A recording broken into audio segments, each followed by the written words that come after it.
All right, boys, I just saw Return to Silent Hill, starring Jeremy Irvine and Hannah Emily Anderson, and let's get into this shitfest. Return to Silent Hill follows a loose adaptation of Silent Hill 2's story of James Sunderland going to Silent Hill in search of his wife.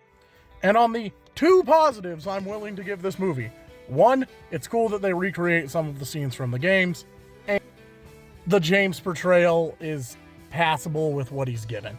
That's it. The creature designs are awful. They are terribly coded in this awful looking CGI.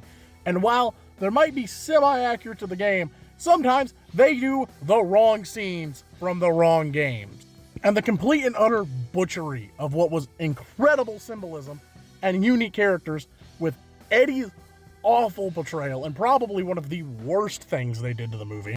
Laura being just a bland evil kid instead of the nuance that she brought with being an uncanny valley that had ties to Mary. Don't get me started on what they did to Angela.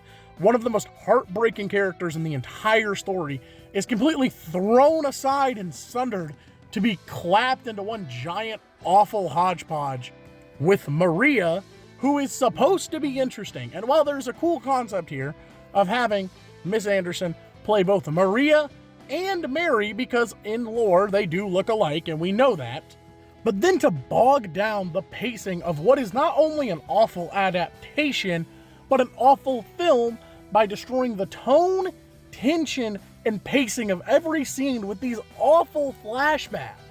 And not only are the flashbacks awful and come at the expense of every amount of tension, but they come in every scene where there's literally a giant monster hunting down James.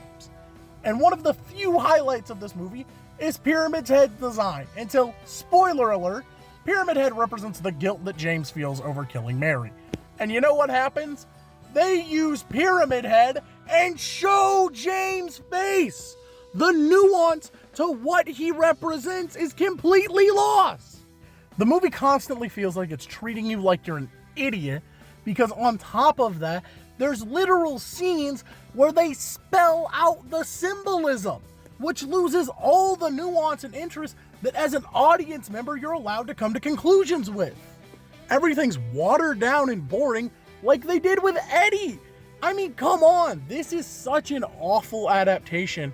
And one of the advantages to video game movies is you're allowed to do a good adaptation for people who haven't seen the movie or the film or the game. But if this is your only experience with Silent Hill 2, why would you ever want to play the game? Because the movie sucks. And besides slightly compelling set design and the one-time use of the Silent Hill opening, having Akira Yamaoka come in and recompose some of the music for the film, there is no reason to ever watch this movie. It is awful, and it is quite literally a 0.5 out of 10. Have a good one, guys. Don't spend your money on this.